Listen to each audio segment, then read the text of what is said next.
Welcome to Classroom 2 Courtroom. Here's your host, Scott Benton. Hey everyone, Scott Benton here. How are you? I am the host of the Classroom Courtroom podcast, where we help you easily transition from a law school student into your professional career as an attorney, and where we happen to make the practice of law fun. Now today we're going to take a look at developing your talents as an attorney. Are you a law student or recent graduate waiting for admission to the California bar and eager to gain real-world legal experience?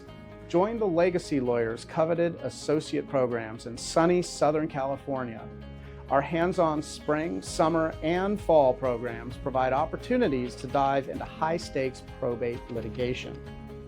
If you aspire to litigate and thrive in an America First culture that values God, family, and country, we want you on our team. Don't wait, space is limited. Call 714-766-0457 to learn more about this exciting opportunity. That's 714-766-0457. Elevate your legal career with the Legacy Lawyers.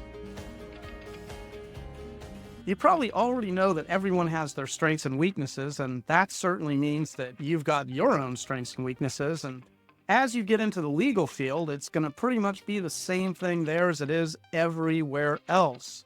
You're going to have skills that are stronger than others in your work as an attorney.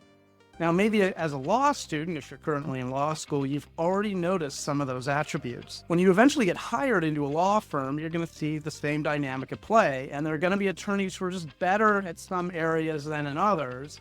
And frankly, that's what makes working at a law firm so dynamic and fun and interesting. I mean, wouldn't a law firm be a little boring if everybody had all the same strengths and all the same weaknesses?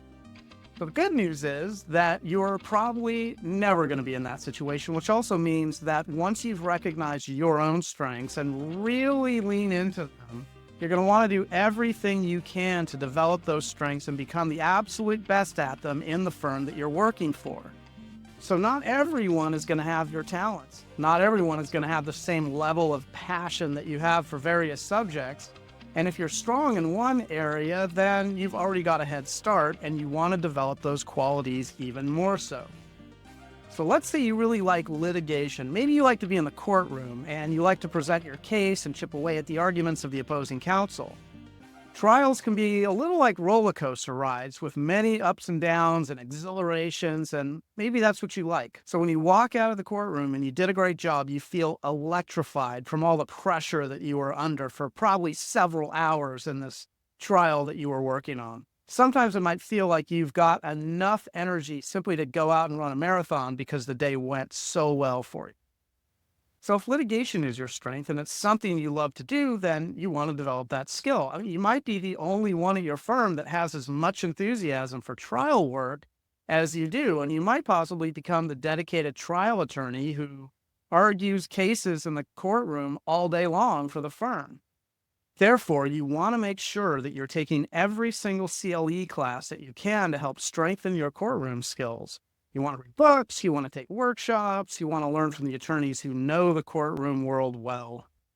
Essentially, you want to take every opportunity that you can to create professional growth for yourself and personal development. And you want to get to a place with your skills that even you didn't think was possible. Now, this doesn't mean that you need to ignore your weaknesses. In fact, if you're weak in one area and it's something you find yourself stumbling over all the time, then you want to take those workshops and those CLE courses as well. Maybe you're struggling when you're working directly with clients and trying to connect with them. Well, in addition to reading the Dale Carnegie book, How to Win Friends and Influence People, which, by the way, you should read whether you're good at connecting with clients or not, because it's simply going to improve your communication skills regardless of how good you already are. You might also want to find courses and workshops because ultimately that's just going to help you improve your strengths. In this example, where you have excellent courtroom skills, maybe it helps you better connect with the judge or the courtroom staff, and now maybe you have a little bit more confidence whenever you're arguing your position to the judge. Maybe something small changes in your voice delivery that helps really land the point that you're making, or it hits the exact right emotional chord. So the focus is on developing all of your skills, whether they're weaknesses or strengths, but you really want to focus on your strengths and improve those until you become unmatched. As one example, in sports, if you know who Babe Ruth was, he was called the home run king. And while he couldn't steal a base to save his life, he certainly could knock the ball out of the ballpark more than just about anybody else, which he did. And it's what he focused on.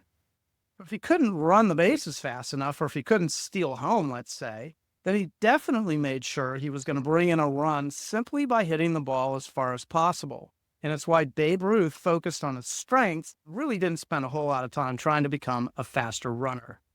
And in a way, you may want to do the exact same thing. You want to get better in all areas, of course, and improve all of your skills. But if you have a weakness the way Babe Ruth had one and just wasn't a fast runner, so he instead focused on hitting the ball, then you might want to take a note from Babe Ruth as well and use a similar approach. If you've got excellent courtroom skills, but maybe you're lousy at discovery, or maybe you struggle with depositions, then you can always leave those tasks to others to take care of in your firm who are actually really good in those areas while you take care of the courtroom stuff.